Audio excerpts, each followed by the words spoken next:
So Okay. here I'm recording. All right. Well, This hi, is Phil Phil. Shapiro here in Washington, D.C. I am talking with my friend Stan Pokras over in Philadelphia, and he has so many very interesting stories to tell from the old days.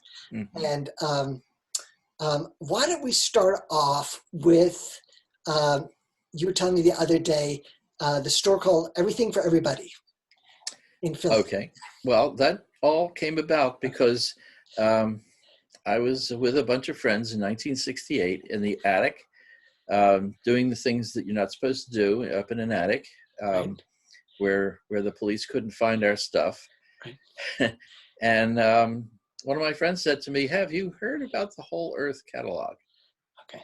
And I said, "Oh, Whole Earth catalog? No, I never heard of the Whole Earth catalog." But that actually set me off.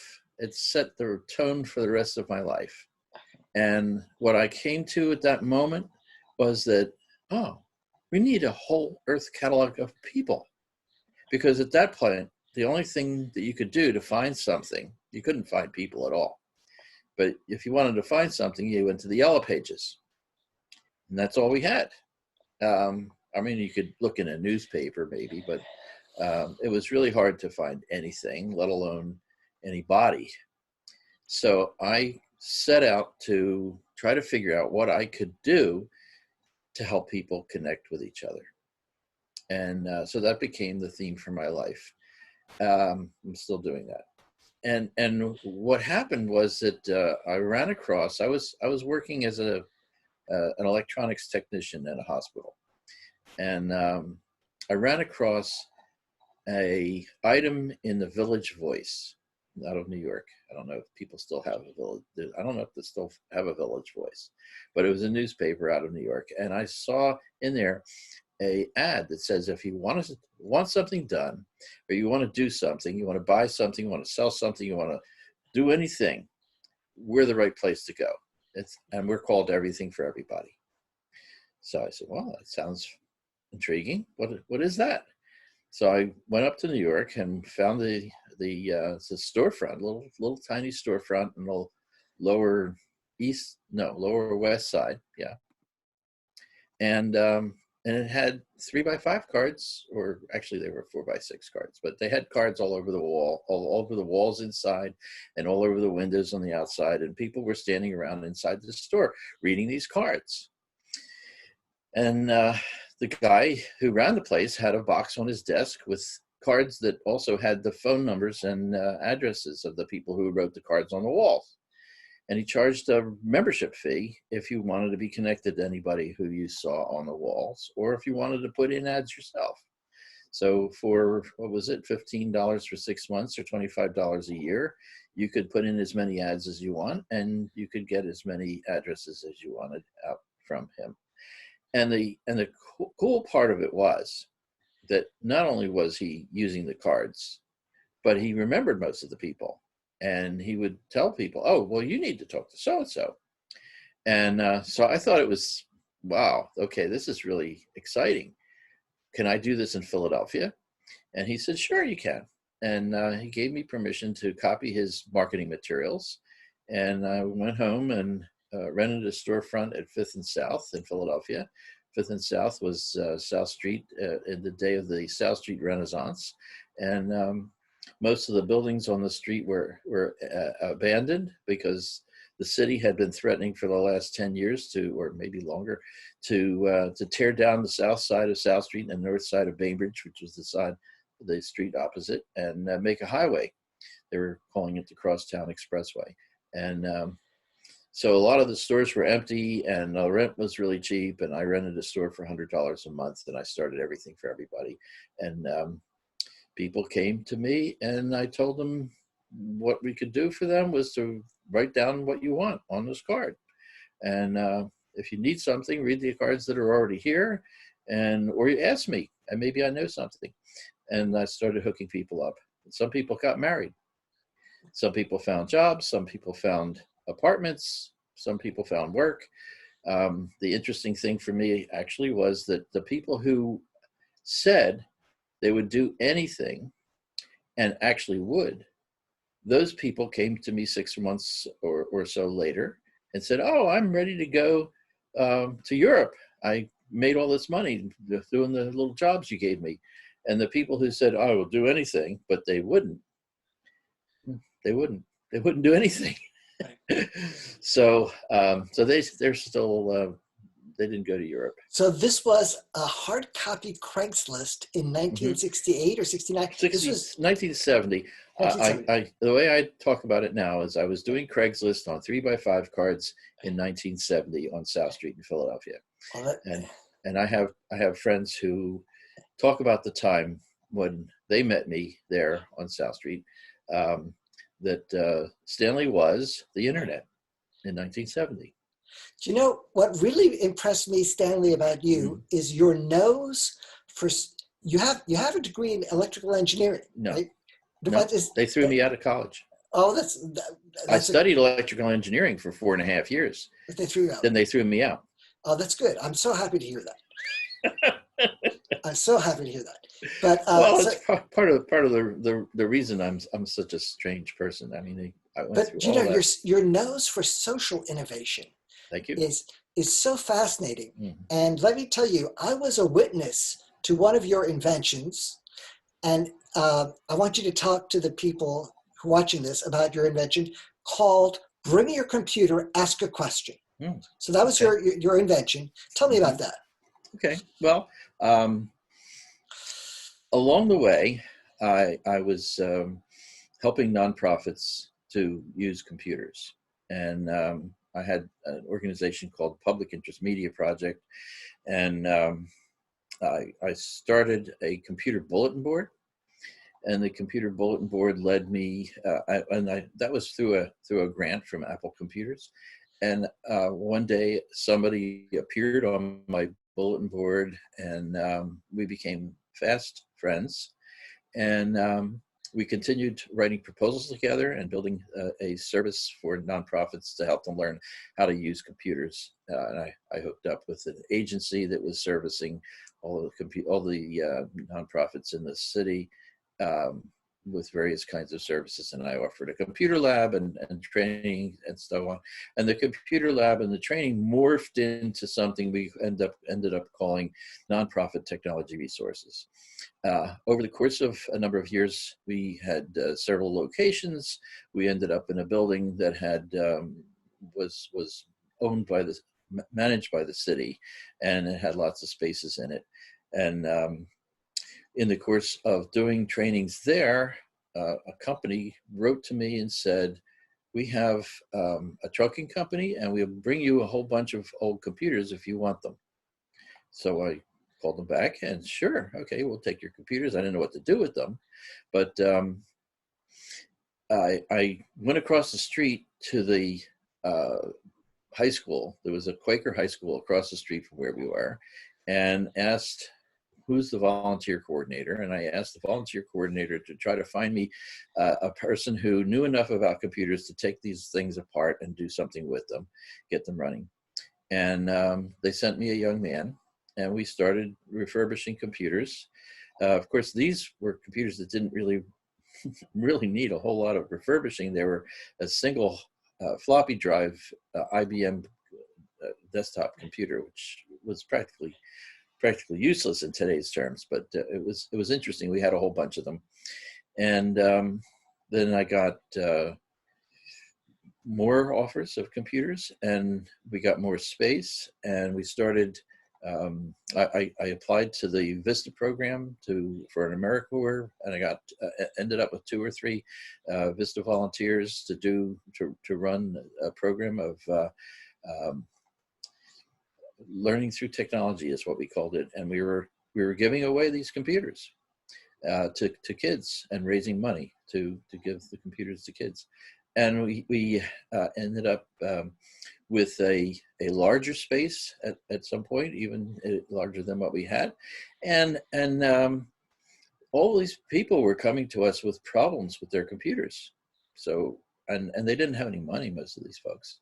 So I said, well, why don't we have a workshop, and people could bring their computer, and we'll try to help them with them. So with my volunteers and with people who had problems with their computers. We started something, and I named it Bring a Computer, Ask a Question. And we did that for several years. I think the year you started it might have been 2003, because I came to visit in 2005, and it was flourishing. When I saw it in 2005, we had as many as 30 people show up for a workshop at various times. But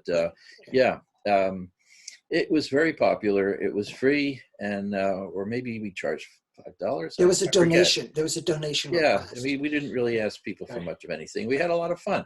And yet all these parts, people would say, I need this. And then Stan would say, I'll be right back. I'll be right back. And then I would run into the warehouse and grab a Wi-Fi card or an Ethernet card or a video card and plop it into their machine. There was no shortage of parts. No shortage of parts. Right, because we had by that point we had hundreds. We ended up with thousands of computers being refurbished in that facility. And do you know what I love to see was that these people who were new to computers, they got to witness open heart surgery. But not only that, they were invited to put their hands in. Yes. And touch the heart.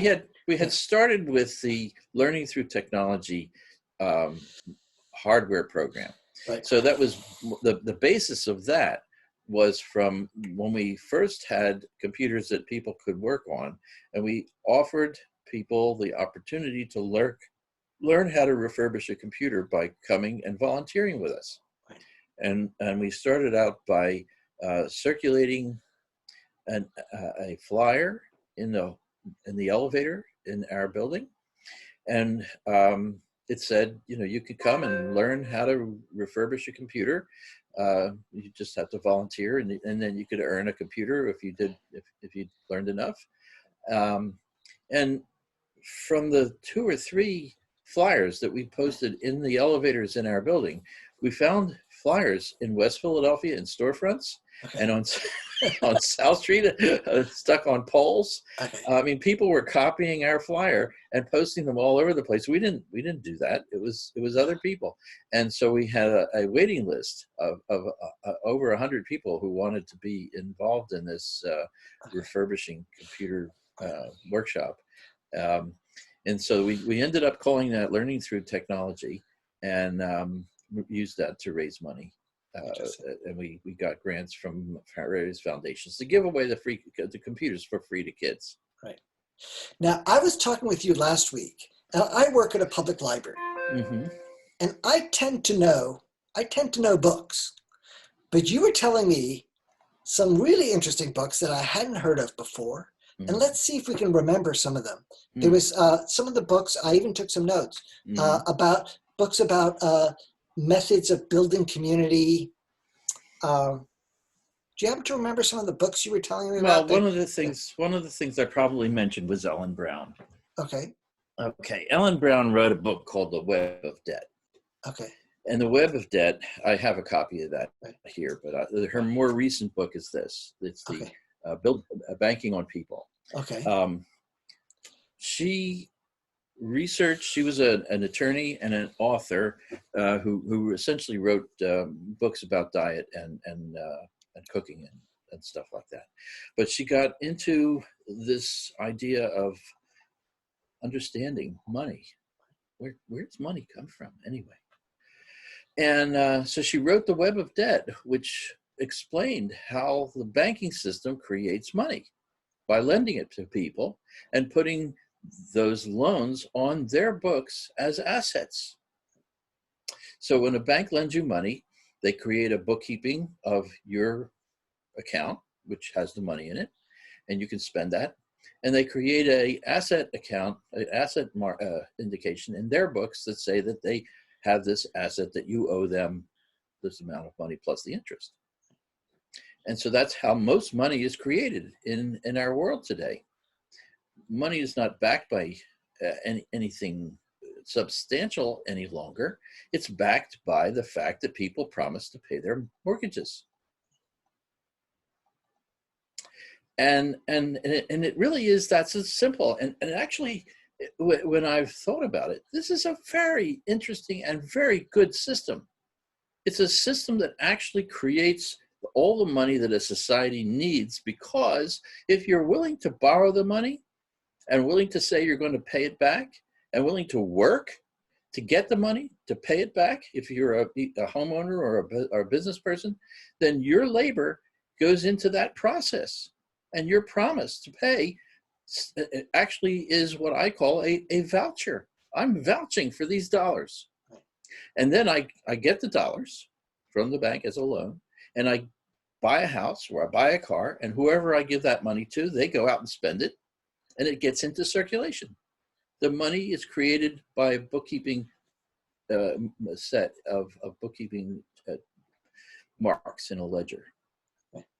And that's actually a very, very good system, because it makes the possibility of there being money whenever it's needed, and it creates a balance between how much work is needed to be done in the society and how much, and there's only one flaw in it, in this system.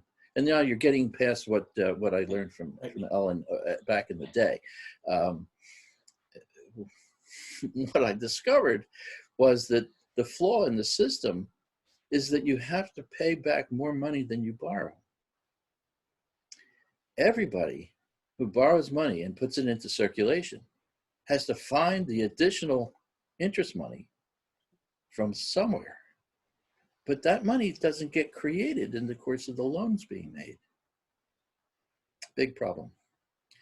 What happens? Well, when there's not enough money to go around, it's like musical chairs. When people are trying to pay back their mortgages or their business loans, there's not enough money to do it. People end up going out of business. People end up defaulting on their mortgage payments, because the process leads to a diminishing of capacity to create new money, because the bankers run off with the interest money and they don't reinvest it back into the public. They take it and they put it into the Cayman Islands or wherever they put money, and they buy property. So that's the big problem with our money system. It's a very good system, but the fact that there's no source of actual money to vouch for the interest that's required to be paid to the lenders is a big problem. It can be solved, but it would take a very interesting twist of how things work in order to solve that problem. And I won't talk about it just today. I'll wait and see. I want to hear from questions. I want to hear from you, your vision for Wiki Delphia. Okay. Well, now we're out of the issue of money, right. And remember, I started in life running something called Everything for Everybody, and making sure that people had a way, or trying to make sure people had a way to find each other. Yeah. And so around 2011, I'm running the computer refurbishing organization, and we develop a computer thrift store, and we're doing very nicely. It's a very, very good project. So I realized that there still wasn't a good system for people to find each other.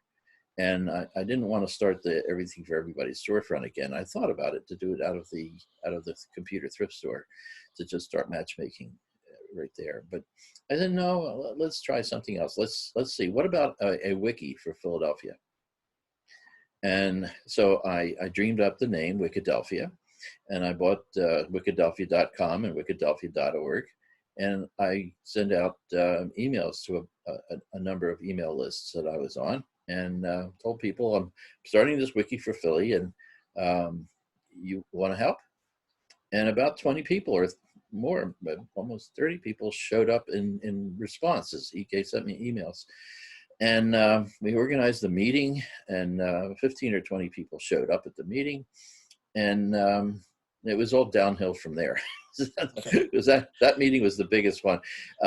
We had somebody came to that meeting and said that he had a server process. He was a computer consultant, and he had his own account with a commercial service system, and he could mount the MediaWiki software that Wikipedia uses.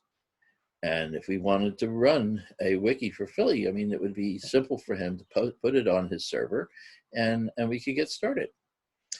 So we did. We started with 3 or 4 of us trying to do graphic design and what it should look like, and we had this thing running, and all it would do for most of a year would be to attract weird people posting weird stuff, because here was this open system, because the fellow who hosted it insisted it looked like Wikipedia, where anybody could get on and edit anything they wanted and put in anything they wanted, and so they did. We ended up after the first year with 3 or 4, maybe more, almost 800 users, most of them being bogus, being fake names, and they had fake materials to post, and it didn't make any sense whatsoever. And me and the few others who were trying to keep track of this stuff were constantly banning people, kicking them off, to getting rid of their weird material that they posted, which made no sense. And I can't even tell you how something doesn't make sense. But if you just have a bunch of text that has words but no rhyme or reason, that's what it was. And I don't know why people wanted to do that. So after, I guess it was about a year, I said to the gentleman hosting it, would you please turn off, we can't have people just come in here and post stuff. They have to get approved. They have to apply for an account, and we approve them.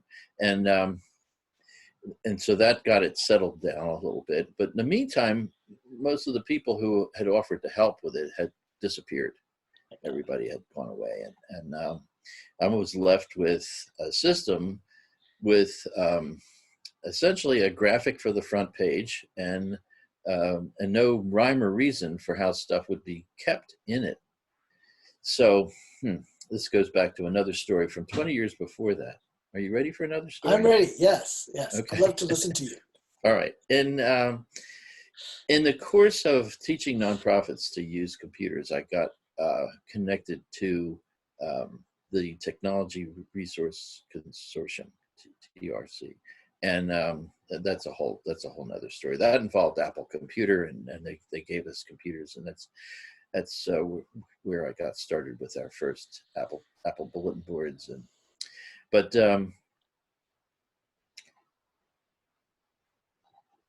I was trying to, me and my friend Tom, who were writing proposals together, we decided we wanted to try to help more people in Philadelphia to learn how to use computers in the nonprofit community.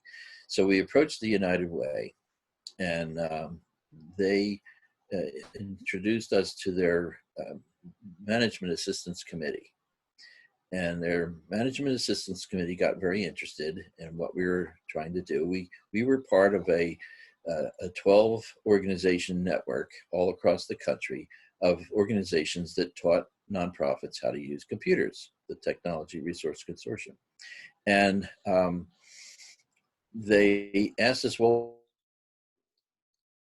what do you want to do? So what we said was, we'd like to do a study of Philadelphia's needs and compare Philadelphia's needs to the services being offered by the organizations around the country that we're affiliated with.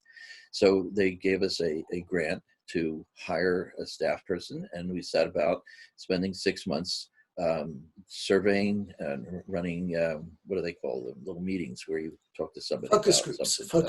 Focus groups. Yeah, so we spent all this information, and then collecting information from our 12 partner organizations around the country. What did they offer, and who did they offer to, and how did they do it? And we put this together into a fairly large body of information that we wanted to submit to the United Way to get a grant to start a training program for nonprofits in technology. And unfortunately, the day that we walked in, they told us, come to a meeting. Okay, so we're going to a meeting of the Management Assistance Committee, and before we get into the meeting, somebody comes out and says, the staff of the United Way didn't like what the Management Assistance Committee was doing, trying to give away money. So we disbanded the Management Assistance Committee. And we're standing there, wait a minute. We were on the verge of getting a fairly substantial grant from this to start a technology trade.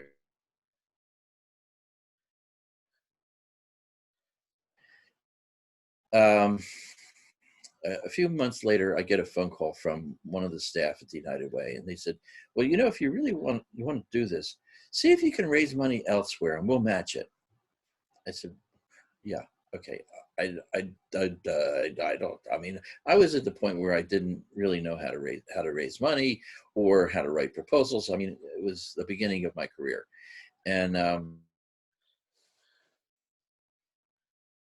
spent a number of visits to the United Way, trying to figure out how we could interface and work together with them.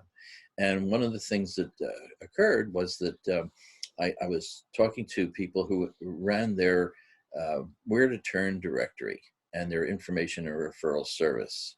So you could call the United Way and they would try to hook you up. If you needed housing or you needed clothing or something, they would try to hook you up with a nonprofit that had those services. And they published, every couple of years, they'd publish a big fat volume of the names and descriptions of nonprofit organizations that provided various services. And I said to them, you know, this ought to be in a computer. And they said, yeah, that would be nice. So I was fortunate to have a summer intern every summer for a couple of years from a organization that did that. They sent out not volunteer, they were being paid, the summer interns. And so I decided I'll take one of my Apple computers, because Apple was still giving us computers, and put it on a desk at the United Way and send my intern over there every day, and to type in all the information that they wanted in their where to turn directory. So that happened. They had all the data. I organized it in fields and stuff so that it could be put into the database, and they took it from there. And they got hold of a company that sells information and referral service software, and they connected with a graduate student at Penn, an information science graduate student, and the graduate student supervised the installation of the data that we built into this information or referral service software. I come back 6 months later. So, how is the information or referral service? And the staff looks at me and they say, well, the only person who can get any information out of it is the lady from Penn. I said, what do you mean? Well, we don't know how to query it. We don't know how to get, how to get any information out of it. We put all this information in, but we can't tell how to do that. She's the only one that can get any information out of it. So I'm looking at them and I'm saying, it ought to be simple. Something is something. It does something. It serves certain people. It's located somewhere. What's so complicated about that? So I don't know what happened to them. They went on and they computerized, and they eventually got their information and referral service. And I put this concept of something is something, it does something, into my notes. And I had an outline processor, and I kept extensive notes about things that I thought of doing. And 20 years later, I'm trying to figure out what to do with Wiki Delphia. And how do I organize the information? So I'm looking at the category system that Wikimedia uses. So if you look at Wikipedia, their category system makes no sense. I mean, it makes a certain level of sense. You can have all the authors who were from Philadelphia, who were born in 1968, and you can have a category for that. And in 69 and 70, and they had all these categories, thousands of categories. And I said, well, let's see if we can't have like 10 categories, 10 top level categories. Something is something, it does something, it's about something, it serves certain people, and so on. So that's what I built for Wiki Delphia. I And like now the name. we have about 2,500 pages organized with about 3,400 categories, but they're all subcategories of those basic ones, the top 10 or 12. Well, that is interesting. Mm-hmm. So I invented that, and I had people who are actual in business doing databases and telling me I was nuts. Why don't you use an existing system, like a library system with decimal Dewey's or whatever? And I said, no, I'm going to use what I use because this makes sense to me. And so that's where I am at with it now. I remember when I first heard about Wikipedia and the huge success it had within 1 year. Within 1 year of starting, Mm-hmm. I like the story of the Japanese government workers who got so excited about adding to Wikipedia that they would go to work and just work on Wikipedia Mm-hmm. until they got fired because they were being paid to do other work, but they found such fulfillment. They found such fulfillment in contributing to knowledge, which Right. is, that tells about the human the human mind, is that each one of us, we are desperate to find a purpose. Mm-hmm. And sometimes our work doesn't give us the purpose. But if the work doesn't give us the purpose, the work ought to figure out a way of making purpose part of the day so that everybody can go home and say, I had a purpose today. Well, that's the problem with capitalism. You have these people who have money and they're telling people what to do for them.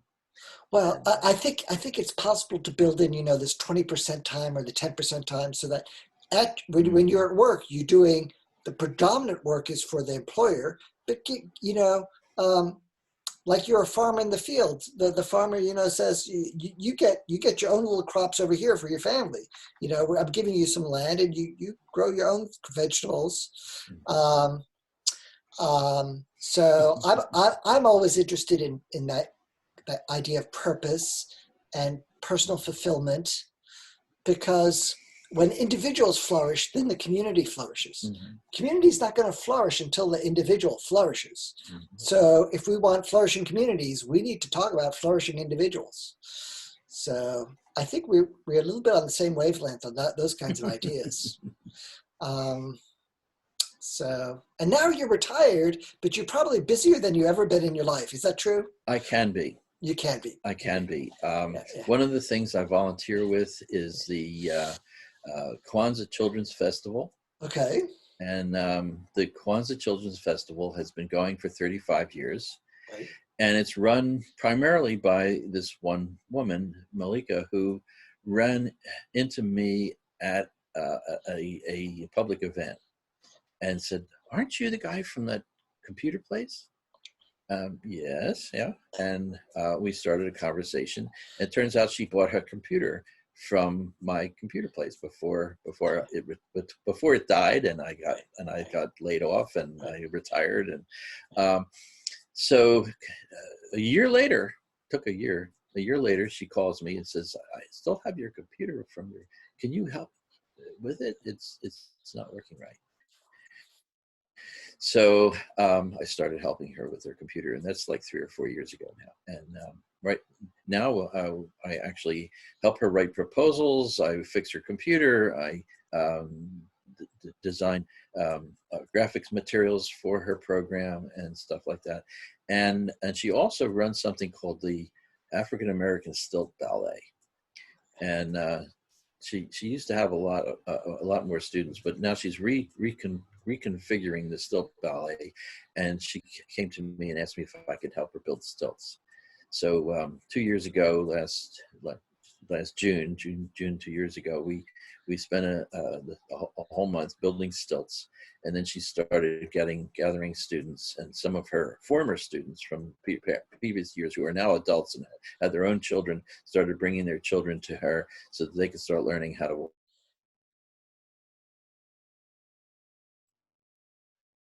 it's been over, and except for this COVID thing, I have a bunch of stilts being built in my basement. I'm waiting for her to be allowed to come back to my house.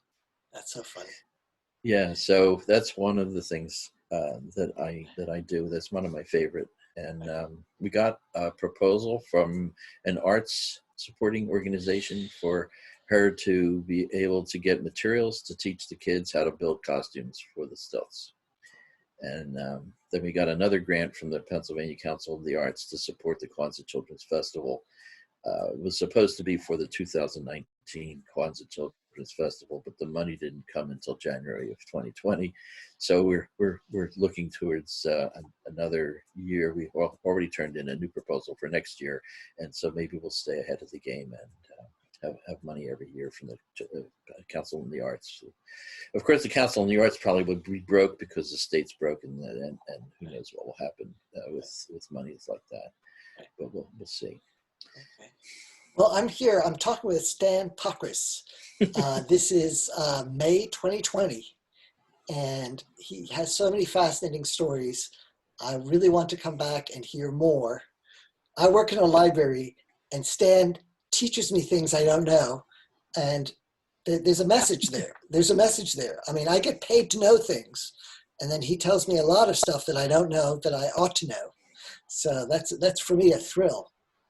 And I guess I met you 25 years ago at the CTCnet conference, right? Was that at the Capitol Children's Museum? Peter Miller, Tony Stone. Yes.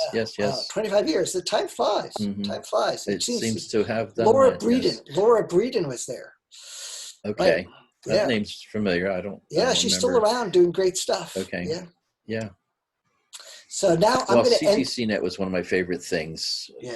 Yeah, Community Technology Center. It lasted about 8 years. I think it was formed about 1995. Well, it started as the Playing to Win network, right? Yes. Yeah. Playing to Win in New York City. Right. And then Tony moved to Boston, and she took the name. She couldn't take the name with her. The organization that she had founded wanted to keep the name in New York, and she moved to Boston and created Playing to Community Technology Centers Network, and that was a whole lot of fun. I remember my first conference with them. We went to the Boston Computer Museum.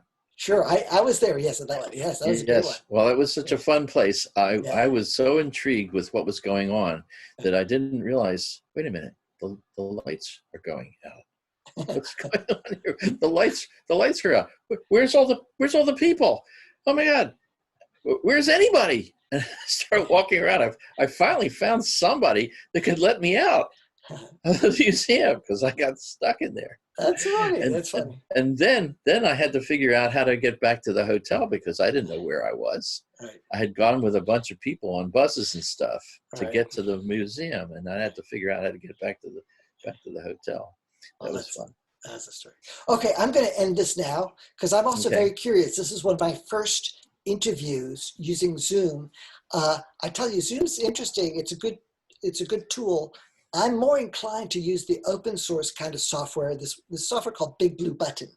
So I'm starting to explore Big Blue Button. You're frozen. I know. Once in a while it happens. These freezes. Anyway, I'm going to end the recording. Yes.